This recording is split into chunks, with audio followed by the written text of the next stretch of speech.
hab die ganze Welt gesehen, von Singapur bis Aberdeen.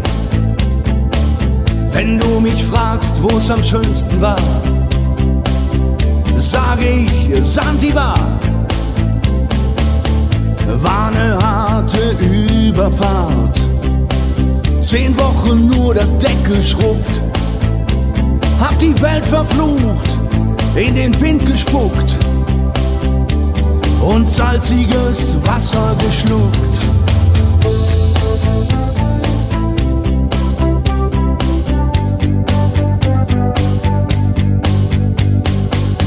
Als wir den Anker warfen, war es ihm